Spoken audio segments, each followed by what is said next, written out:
Hello दोस्तों, welcome to my channel. आज की वीडियो में हम आपको तैमूर की आत्मकथा मैं हूँ तैमूर का विस्तृत वर्णन देंगे। हमारी इस वीडियो में जो भी जानकारी दी गई है वो सरकार द्वारा मान्यता प्राप्त पुस्तकों से ली गई है। ये वीडियो सिर्फ जानकारी के माध्यम से बनाई गई है। तैमूर की आत्मकथा मैं हूँ तैमूर की मूल प्रति यमन के बादशाह जाफर पाशा के पास थी। मैं हूँ तैमूर की मूल प्रति से किसी लेखक ने हस्तलिखित प्रति तैयार की और उसे वह भारत लाया। वह हस्तलिखित प्रति किसी अंग्रेज अफसर के हाथों में लगी और वह अंग्रेज अफसर उसे इंग्लैंड लेकर चला गया। अंग्रेज अफसर ने उस हस्तलिखित प्रति को डेवी नाम के एक अनुवादक को प्रदान की। डेवी ने ऑक्सफोर्ड यूनिवर्सिटी के प्रोफेसर वाइट की सहायता से उसका अंग्रेजी भाषा में अनुवाद किया। 1773 में पहली बार तैमूर की आत्मकथा मैं हूँ तैमूर आम जनता के सामने आई। तैमूर जब 70 वर्ष का था तब उसने अपनी आत्मकथा में मैं हूँ तैमूर को बाएं हाथ से लिखना शुरू किया, क्योंकि उसका दायां हाथ एक युद्ध में घायल हो गया था। तैमूर अपनी आत्मकथा पूरी होने से पहले ही मर चुका था। इसके बाद उसकी आत्मकथा को इब्ने अरब शाह ने पूरा किया, परंतु इब्ने अरब शाह ने उसका नाम अजायब उल मुकरदीन नवायब तैमूर कर दिया था। तैमूर की आत्मकथा में मैं हूँ तैमूर का हिंदी में अनुवाद संजना कोल के द्वारा किया गया। उर्दू में अनुवाद खलील उल रहमान तथा डॉक्टर हमीद यजदानी ने किया था। तैमूर का पूरा नाम सुलाह उल दीन तैमूर है। उसका जन्म 9 अप्रैल 1936 को आधुनिक उज्बेकिस्तान के शहर सब्ज में हुआ था। इसके पिता का नाम तुर्काई, माता का नाम तकीना खातून और राजवंश तैमूरी राजवंश था। तैमूर की मृत्यु 18 फरवरी 1405 को आधुनिक कजाकिस्तान के ओट्रार में, जिसे फराब भी कहा जाता है, वहाँ पर हुई। उसकी कब्र समरकंद उज्बेकिस्तान में है। तैमूर का पहला शिक्षक मुल्ला अली बेग था, जिसने उसे प्रारंभिक शिक्षा प्रदान की थी। तैमूर का दूसरा शिक्षक शेख शम्स उद्दीन था, जिसने उसे कुरान की शिक्षा प्रदान की। तैमूर ने शेख शम्स उद्दीन से शिक्षा प्राप्त करने के बाद अब्दुल्ला कुतुब के मदरसे में शिक्षा प्राप्त की, जहां पर उसने अपने सहपाठी योलास की हत्या कर दी थी, क्योंकि योलास उसे पसंद नहीं करता था। हत्या के बाद अब्दुल्ला कुतुब ने याशा कानून के तहत तैमूर को बचा लिया था। याशा या यशालो चंगेज़ खान के शासनकाल में लागू किया गया कानून था। उस समय उन देशों में इसी कानून का पालन किया जाता था। याशा एक मंगोल भाषा का शब्द है, जिसका अर्थ कानून होता है। इसी कानून के तहत तैमूर चंगेज़ खान से अपना संबंध जोड़ता था, क्योंकि तैमूर के पूर्वजों ने चंगेज़ खान के उत्तराधिकारियों की पुत्री के साथ निकाह किया था। तैमूर के पूर्वजों से लराशर नोबान पहला व्यक्ति था जिसने इस्लाम को कबूल किया था। अजरबैजान के शहर शबिस्तर में जन्मे सैयद उद्दीन महमूद शबिस्तरी की किताब गुलशन राज से तैमूर बहुत प्रभावित था। बल्ख में जन्मे मौलाना जलालुद्दीन रोमी की पुस्तक मसनबी को तैमूर ने पढ़ा, परंतु तैमूर रोमी से बहुत नफरत करता था, क्योंकि रोमी धार्मिक स्वतंत्रता का समर्थन करने वाला था। तैमूर को धार्मिक स्वतंत्रता बिल्कुल पसंद नहीं थी। शुरुआत से ही उसके दिमाग में इस्लामिक कट्टरता को भरा गया था, इसलिए उसे इस्लाम के अलावा दुनिया में कोई भी मजहब सर्वश्रेष्ठ दिखाई नहीं देता था। तैमूर ने 1380 से 1396 की मध्य आधुनिक अफगानिस्तान, खुरासान, सिस्तान, फारस, अजरबैजान, कुर्दिस्तान, मेसोपोटामिया आदि पर विजय प्राप्त कर ली। इन्हीं विजय से उत्साहित होकर तैमूर ने भारत पर आक्रमण करने का निश्चय किया। तैमूर का भारत पर आक्रमण। तैमूर लिखता है कि मैं जब अपनी सेना को लेकर समरकंद से निकला, सबसे पहले मैंने आसमान की तरफ देखकर कहा, अल्लाह तो जानता है कि मैं तलवार के घाव या मौत के ख्याल से नहीं डरता। मैं आज जो कुछ भी कह रहा हूँ वो डर की वजह से नहीं कह रहा, क्योंकि मैं जानता हूँ वीर पुरुष का बिस्तर लड़ाई का मैदान होता है। एक मर्द को लड़ाई के मैदान में ही मौत आनी चाहिए। अगर मैं इस सफ़र से वापस आ सका और समरकंद पहुँचने तक मेरी ज़िंदगी बची रही तो मैं इस शहर में तेरी इबादत के लिए ऐ मेरे अल्लाह एक आलीशान मस्जिद बनवाऊंगा। समरकंद से तैमूर काबुल पहुंचा। गौर का शासक अब्दुल कलजाई था। अब्दुल कलजाई अपने प्रसिद्ध 20,000 सैनिकों के साथ तैमूर की सेना में शामिल हुआ। अब तैमूर की सेना की संख्या 1,20,000 हो गई थी।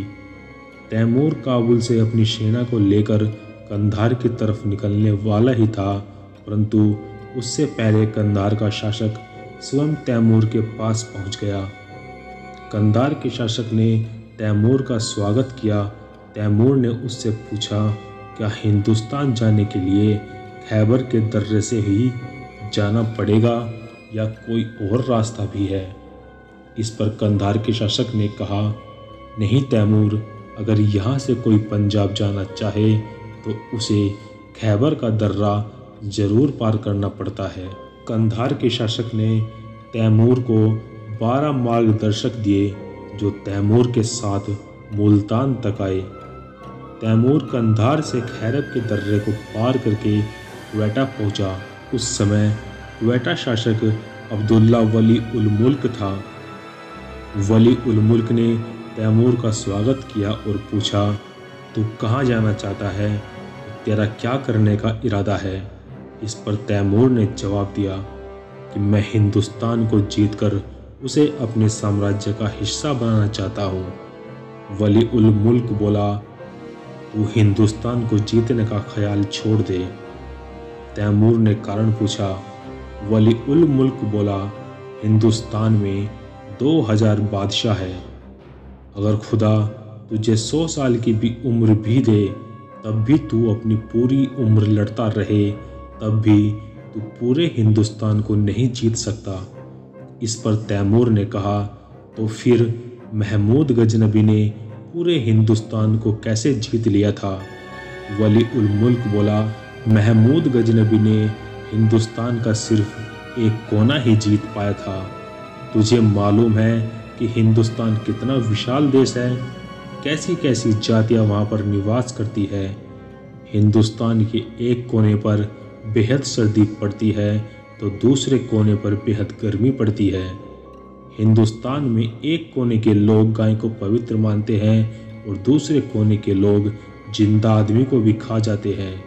इस पर तैमूर ने कहा, यह सारी चीज़ें मुझे हिंदुस्तान पर विजय प्राप्त करने से नहीं रोक सकती।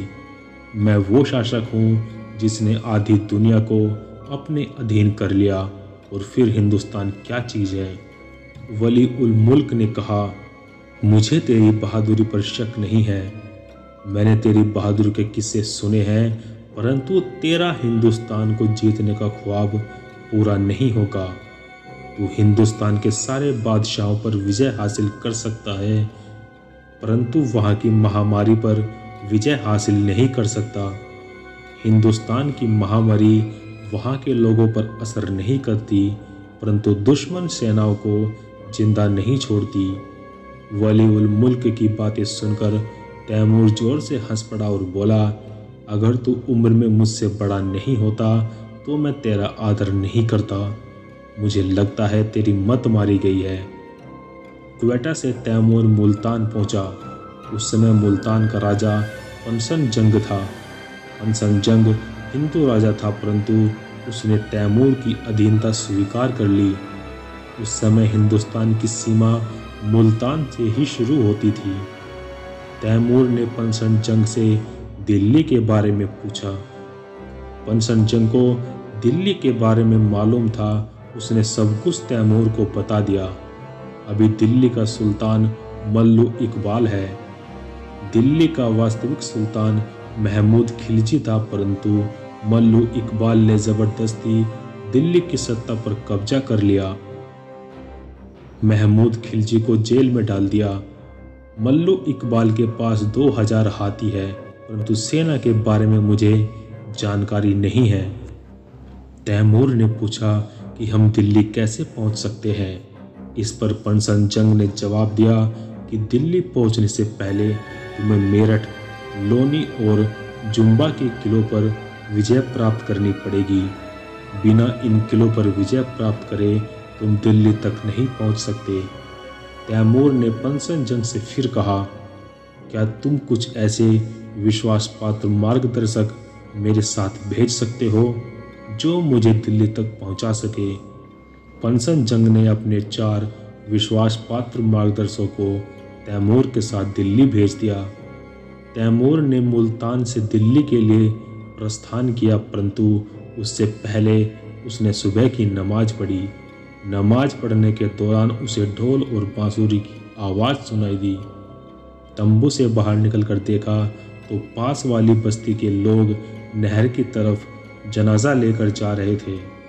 जनाजे पर लाल रंग का कपड़ा डाला गया था, परंतु फिर भी लाश का चेहरा दिखाई दे रहा था। एक जवान औरत लाल कपड़े पहने हुई जनाजे के पीछे रोती हुई चल रही थी और जनाजे को नहर के किनारे ले गए। वहाँ कुछ लोगों ने ईंधन जमा करके रखा था। जनाजा उठाने वालों ने जनाजा ईंधन के ऊपर रख दिया, फिर रोती हुई उस जवान औरत के हाथ पांव जंजीर से बांध दिए। ढोल की आवाज़ भी बंद हो गई, लेकिन बांसुरी बजाने वाला कोई धुन बजाने लगा। इसके बाद जंजीर से बंधी हुई उस औरत को भी चिता पर लिटाया गया और फिर आग लगा दी। आग लगने के बाद वह औरत पूरी तरह तड़प उठी। उस औरत की चीख जंगल में गूंजने लगी। कुछ देर के बाद हवा में जले हुए मांस की बुरी गंध फैल गई। मुल्तान से निकलने के बाद तैमूर ने मेरठ की तरफ प्रस्थान किया। मेरठ का किला एक टीले पर बना हुआ था। उस समय वहाँ का कोतवाल अलाशार था, जिसने तैमूर को रास्ता देने से इनकार कर दिया। तैमूर ने अलाशार से बातचीत की, परंतु उसने तैमूर की एक भी बात नहीं मानी और युद्ध करने का निश्चय किया। तैमूर ने सेना को किले पर चढ़ाई करने का आदेश दिया। कुछ ही देर में तैमूर के सैनिक किला में प्रवेश कर गए। नतीजा यह हुआ कि अलाशार के सिपाही भयभीत हो गए और हथियार डाल दिए। दोपहर के करीब अलाशार को कैद कर लिया गया। इसके बाद लोहे का एक पिंजरा बनवाया गया, जिसमें अलाशार को बंद किया गया। इसके बाद उस पिंजरे को आग के ऊपर रख दिया गया, परंतु कुदरत का ऐसा करिश्मा हुआ कि उसी समय भयानक बरसात होने लगी और आग बुझ गई। आग बुझने के बाद तैमूर को ऐसा लगा कि अल्लाह नहीं चाहता इसकी हत्या की जाए, इसलिए उसने आग बुझा दी। इसके बाद तैमूर ने अलाशार को मेरठ के किले में ही कैद कर दिया और वहाँ पर कुछ अपने सैनिक बिठा दिए। बाकी सैनिका के साथ तैमूर लोनी की तरफ प्रस्थान कर गया। लोनी का किला मेरठ के किले की तरह ही पहाड़ी पर बना हुआ था। उस समय लोनी के किले का कोतवाल करतार था। तैमूर ने अपने छोटे बेटे साद वकास, जिसकी उम्र उस समय मात्र 18 वर्ष थी, तैमूर ने उसे 10,000 सैनिकों की एक छोटी सी सेना का सेनापति बनाया। लोनी के किले को घेर के रखने की जिम्मेदारी दी और कहा कि अगर यह जिम्मेदारी तूने पूरी नहीं की तो फिर मैं तुझे नहीं छोड़ूंगा। साद वकास बोला, इत्मीनान रखिए, मैं ऐसा करूंगा जो सोचा भी नहीं होगा। इसके बाद तैमूर अपनी सेना के साथ जुम्बा किले की तरफ प्रस्थान किया, परंतु उसके मन में बार बार यही विचार आ रहा था कि वह अपने पुत्र को दोबारा देख नहीं पाएगा। साद वकास तैमूर का सबसे छोटा बेटा था और सबसे छोटी संतान दूसरे बच्चों से ज़्यादा प्यारी होती है, इसलिए तैमूर का मन बार बार विचलित हो रहा था। तैमूर ने बिना कुछ सोचे समझे ही अपनी सेना के साथ जुम्बा किले की तरफ प्रस्थान किया। उधर करतार को यह मालूम चल गया था कि तैमूर की सेना ने मेरे किले को घेर के रखा है। करतार ने रात के अंधेरे में साद वकास के सैनिकों पर हमला कर दिया, जिसमें 2 सैनिक पकड़ लिए गए और उन दोनों सैनिकों को करतार ने बुरी यातनाएं दी और उनसे सारी जानकारी पूछ ली। करतार ने साद वकास के नेतृत्व वाली सेना पर हमला करने का निश्चय किया। रात होते ही करतार ने बहुत सारे हाथियों को साद वकास की छावनी में छोड़ दिया, इससे उसके घोड़ों में भगदड़ मच गई, क्योंकि उसके घोड़े सैनिकों ने हाथियों को कभी नहीं देखा था। सेना भयभीत हो गई। साद वकास को आसानी से करतार के सिपाहियों ने बंदी बना लिया। अगले दिन साद वकास को करतार के सामने लाया गया।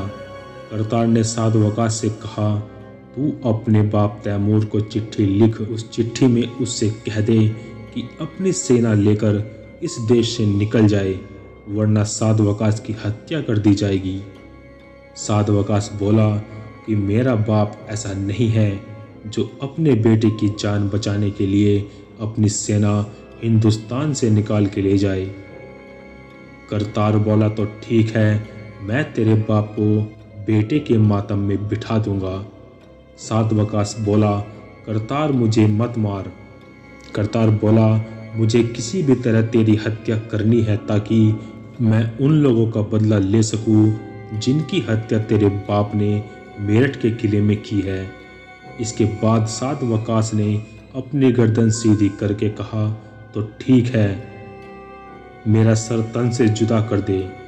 करतार बोला, मैं तेरा सर तन से अलग नहीं करूँगा, क्योंकि मैं तेरा सर शरीर से अलग करना ही नहीं चाहता हूँ। फिर साद वकास बोला कि अच्छा, तो तू मुझे किस तरह मारेगा? तब करतार बोला कि मैं तेरा सीना चीर के उसमें से तेरा दिल निकाल लूँगा, फिर तेरे शरीर में भूसा भरूंगा और तेरी लाश को किले की मीनार पर लटका दूंगा। घबरा कर साद वकास बोला कि करतार, तू मुझे यातना देकर मत मार। इसके बाद करतार ने साद वकास का सीना चीर दिया और उसमें साद वकास चीख पड़ा। उसकी चीखें इतनी तेज थी कि उसकी छावनी तक सुनाई दे रही थी। छावनी में छुपे सैनिक उसकी चीख सुन रहे थे, परंतु किसी की हिम्मत नहीं हो रही थी कि उसे बचाया जा सके। कुछ ही देर में साद वकास की चीखें शांत हो गई और करतार ने जल्लादों को आदेश दिया कि इसके शरीर में भूसा भरा जाए। भूसा भरने के बाद साद वकास की लाश को लोनी के किले के ऊपर लटका दिया गया। उधर तैमूर अपनी सेना के साथ जुम्बा किले के पास पहुंच गया, परंतु उसे साद वकास की हत्या का पता नहीं चला। जुम्बा किला समतल जमीन पर बना हुआ था। उस समय हिंदुस्तान में जुम्बा सांपों को कहा जाता था। तैमूर ने किले को देखा। उसके किले के रक्षक हिंदू औरतें थी। उनके हाथ में कोई हथियार भी नहीं था। तैमूर को लगा कि सैनिक किले में छुपे हुए हैं और उन्होंने अपनी औरतों को आगे कर दिया है। तैमूर ने जुम्बा किले के पास ही अपनी छावनी लगाई, परंतु रात में सांपों ने उस पर हमला कर दिया। तैमूर के बहुत सारे सैनिक सांपों के द्वारा डस लिए गए। तैमूर ने किले की एक दीवार बारूद की सहायता से गिरा दी और उसके कुछ सैनिक किले में अंदर प्रवेश कर गए। किले के अंदर कुछ हिंदू औरतें थीं। उनके हाथों में छोटे छोटे डंडे थे। हर डंडे के ऊपर लाल रंग का कपड़ा लगा हुआ था, जिन्हें भी हिला रही थी और जुम्बा जुम्बा कर रही थी। तैमूर को कुछ समझ नहीं आ रहा था। उसने द्वैभालिश्य को बुलाया और उन हिंदू औरतों से पूछा, कौन हो तुम और तुम्हारे पति कहाँ हैं? हिंदू औरतों ने जवाब दिया, हम ब्रह्मा समुदाय से हैं। मैंने स्वयं को विष्णु के लिए समर्पित कर दिया है, इसलिए मैंने विवाह नहीं किया। तैमूर समझ गया कि वे सन्यासिनी है। तैमूर ने फिर पूछा, तुमने यह सांप क्यों पाल रखे हैं? तो औरतों ने जवाब दिया, कोई भी आक्रमणकारी इस किले के अंदर ना आ सके, इसलिए मैंने असंख्य सांपों को इस किले में पाल रखा है। तैमूर समझ गया कि यह औरतें सन्यासी नहीं, किले की रक्षक है और उन्होंने यह सांप मेरे सैनिकों को डसने के लिए पाल रखे हैं। तैमूर ने उन औरतों को पकड़कर उसी किले में कैद कर दिया और वहां पर अपने कुछ सैनिक छोड़ दिए ताकि उनके लौटने तक वह सैनिक किले की रक्षा कर सके। जुम्बा किले पर कब्जा करने के बाद तैमूर दिल्ली की ओर अपनी सेना लेकर प्रस्थान हुआ। तैमूर अपनी सेना के साथ दिल्ली के लिए निकला ही था कि कुछ अछूत उससे मिलने आए। वो अछूत तैमूर की सेना में शामिल होना चाहते थे। तैमूर को लगा कि यह दुश्मन की चाल है। तैमूर ने उनसे पूछा, कौन हो तुम और मेरी सेना में क्यों शामिल होना चाहते हो? तब उन लोगों ने कहा, तैमूर, हम अछूत हैं और हम सबकी नज़रों में नीच समझे जाते हैं। हम दूसरों को बचा कुचा खाना और हड्डियाँ खाते हैं। हमें कूड़ा करकट उठाने और गंदगी धोने के अलावा हिंदू कोई काम नहीं करने देते। हम जान गए हैं कि तुम यहाँ से दिल्ली पर अधिकार करने के लिए जा रहे हो। हम तेरी सेना में शामिल होकर तेरी मदद करेंगे। बदले में तुम मुझे खाना दे देना ताकि मेरे बच्चे भूखे ना रहें। तब तैमूर ने कहा, मैं हिंदुस्तान के उन इलाकों में तुम्हें ज़मीन दूंगा जहाँ मुसलमान रहते हैं ताकि तुम अपने बीवी बच्चों के साथ वहाँ रह सको। अछूतों से बातचीत करने के बाद तैमूर यजदा नाम के एक कस्बे में पहुंचा जहां पर बहुत सारे ईरानी शरणार्थी रहते थे जो अग्नि पूजक थे। तैमूर ने कुछ समय यजदा कस्बे में बिताया और वहां से वह दिल्ली की तरफ प्रस्थान कर गया। अगली सुबह तैमूर दिल्ली पहुंचा। उस समय दिल्ली एक प्राचीर से घिरा हुआ था और प्राचीर के पास बड़ी खाई खोदी गई जिसमें पानी भरा हुआ था। जब शाम हुई तो एक आदमी लाल कपड़े पहने हुए दिल्ली की प्राचीर पर दिखाई दिया। उसने हाथ उठाया और कहा, अमीर तैमूर। इसके बाद अमीर तैमूर ने जवाब दिया, हाँ मैं हूँ अमीर तैमूर।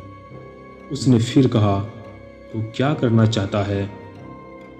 तैमूर को उसकी भाषा समझ नहीं आ रही थी। उसने द्विभाषी को बुलाया और द्विभाषी ने बताया कि वह दिल्ली के सबसे बड़े मंदिर का ब्राह्मण है। इसके बाद तैमूर ने वहीं पर अपना शिविर लगाया। तैमूर अपने गुप्तचर को लोनी किले की जानकारी के लिए भेजा। गुप्तचर को जब मालूम हुआ कि साद वकास की हत्या कर दी गई तो वह डर गया।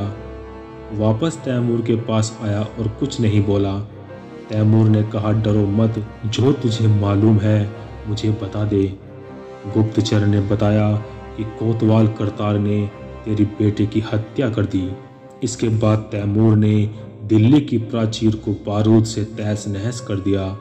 तैमूर ने अपने सरदारों को आदेश दिया, दिल्ली को जीतने के बाद वहाँ जो कुछ मिलेगा उसके मालिक तुम हो।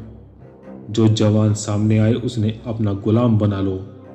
इसी तरह जो औरतें तुम्हें पसंद आए उन पर अधिकार कर लो। तैमूर का दामाद कुर्रा खान समझ गया था कि हमें क्या करना है।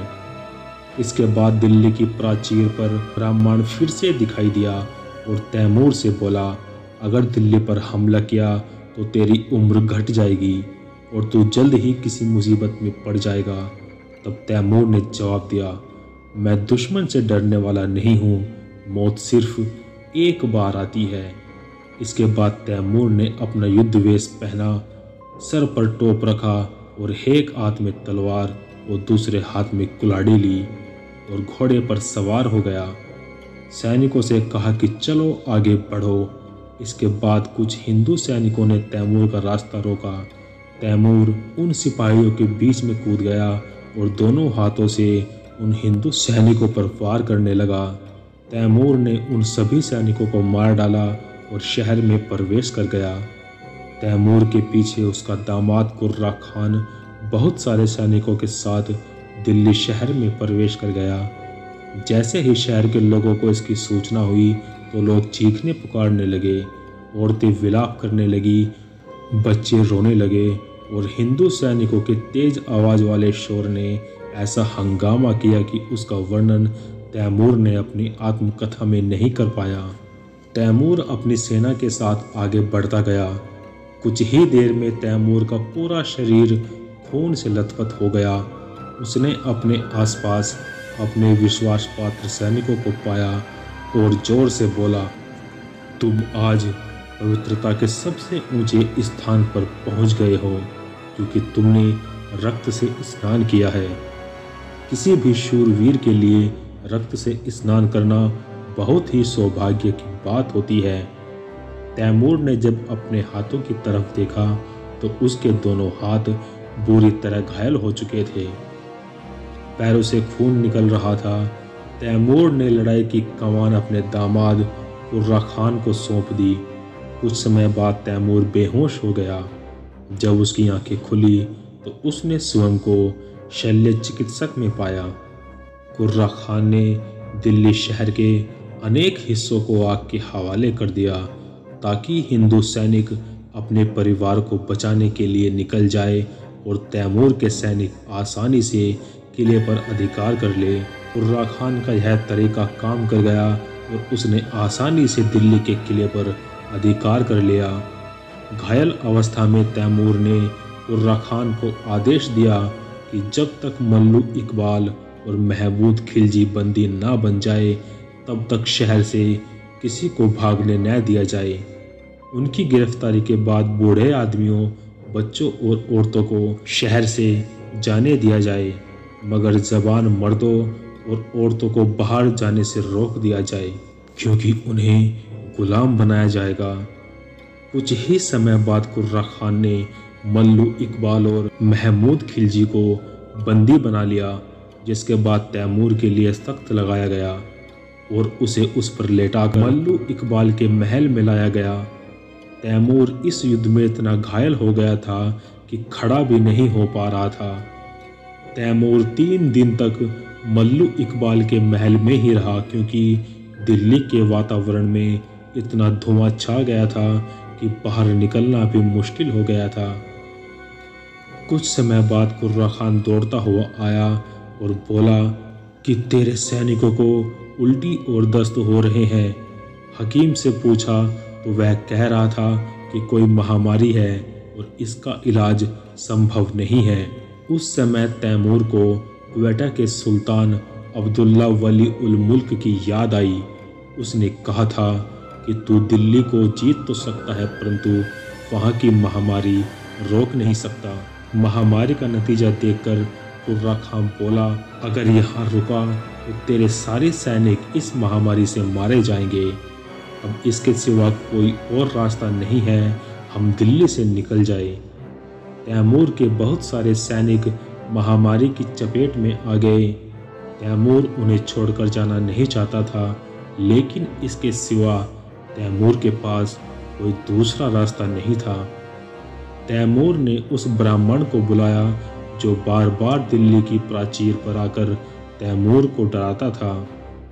तैमूर ने उस ब्राह्मण से पूछा, क्या नाम है तेरा ब्राह्मण? उसने जवाब दिया, गानी होरता। तैमूर ने ब्राह्मण से अपने नाम का मतलब पूछा, तब ब्राह्मण बोला, मेरे नाम का अर्थ पवित्र अग्नि है। इसके बाद तैमूर ने मल्लू इकबाल, महमूद खिलजी और उस ब्राह्मण को बंदी बनाया। दिल्ली से बाहर निकलने का निश्चय किया, परंतु बहुत सारे अछूत फिर से तैमूर के पास आए और कहने लगे कि मुझे भी अपने साथ ले चलो, वरना यह हिंदू मेरे ऊपर जुल्म करते रहेंगे। इनका जुल्म दिन रात बढ़ता ही जाता है। हमारी ज़मीनों पर कब्जा कर लिया है, हमें ना तो खेती करने देते हैं और ना ही चैन से जीने देते हैं। तुम हमें अपने साथ ले चलो, हम इस्लाम कबूल कर लेंगे। तैमूर ने क्वेटा के सुल्तान वली उल मुल्क को संदेश भिजवाया कि मेरे साथ बहुत सारे अछूत आ रहे हैं, उनके लिए खेती और घर का इंतजाम करो, सारा खर्चा मैं दूंगा।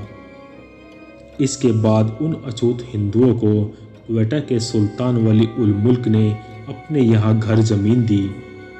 बाद में सभी अछूतों ने इस्लाम को कबूल कर लिया। तैमूर अपनी सेना के साथ वापस लौटा और लोनी के किले पर पहुंचा। तैमूर ने दूर से देखा कि किले के ऊपर उसके बेटे साद वकास की लाश लटकी हुई थी। तैमूर को इतना क्रोध आया और उसने लोनी के किले पर सीधा आक्रमण कर दिया। उस किले में करतार अपने सैनिकों के साथ मौजूद था। करतार अपने सैनिकों के साथ बहादुरी से लड़ा। तैमूर ने करतार को देखते ही उस पर इतनी ताकत से हमला किया कि उसके हाथ से तलवार छूट गई। जैसे ही करतार की तलवार हाथ से छूटी, वह उस तलवार को नीचे उठाने के लिए झुका तो तैमूर ने उसकी पीठ पर कुल्हाड़ी मार दी, जिससे उसकी रीढ़ की हड्डी कट गई और वह नीचे गिर गया। करतार के नीचे गिरते ही तैमूर ने उसका एक पैर पकड़कर उसे घसीटना शुरू कर दिया और किले से बहुत दूर ले गया। करतार की आंखें खुली, वह सब देख रहा था परंतु कुछ कर नहीं सकता था, क्योंकि रीढ़ की हड्डी कट जाने के बाद व्यक्ति खड़ा नहीं हो सकता। तैमूर को किले पर अपने बेटे की लाश दिखाई दे रही थी। तैमूर को क्रोध आया और उसने करतार का सर धड़ से अलग कर दिया। तैमूर ने अपने सैनिकों को आदेश दिया कि किले में मौजूद सारे सैनिकों की हत्या कर दी जाए। इसके बाद तैमूर के सैनिकों ने किले में मौजूद सभी हिंदू सैनिकों की हत्या कर दी। हत्या करने के बाद सभी सैनिकों के सर धड़ से अलग कर दिए। तैमूर के आदेश पर उन सिरों को इकट्ठा करवाकर उनका ढेर बनवाया गया। उसी ढेर के ऊपर करतार की लाश टांग दी गई। तैमूर ने अपने बेटे की लाश को किले से नीचे उतारा और वहीं दफना दिया। तैमूर ने हिंदुस्तान से लूटे हुए धन से एक भी पैसा नहीं लिया। सारा पैसा अपने सैनिकों को और सरदारों में बांट दिया। तैमूर बसंत ऋतु में समरकंद पहुंचा, जहां पर उसने अपने मकबरे का निर्माण करवाने हेतु आदेश दिया था। हिंदुस्तान पर विजय हासिल करने के बाद तैमूर ने शाहरुख को अपना उत्तराधिकारी बनाया। उससे कहा, मल्लू इकबाल, महमूद खिलजी और ब्राह्मण गानी होरता को मैं तुझे सौंप रहा हूँ। इनके साथ अच्छा व्यवहार करना, जिस चीज़ की इन्हें ज़रूरत हो उन्हें भिजवा देना।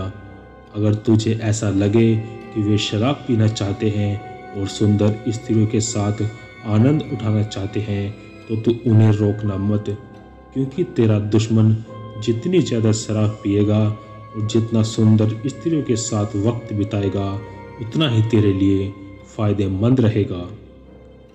आज की हमारी ये वीडियो यहीं तक। अगर आपको हमारी वीडियो में दी गई जानकारी अच्छी लगी हो तो कमेंट कर ज़रूर बताएं। मिलते हैं नेक्स्ट वीडियो में, तब तक के लिए बाय, टेक केयर।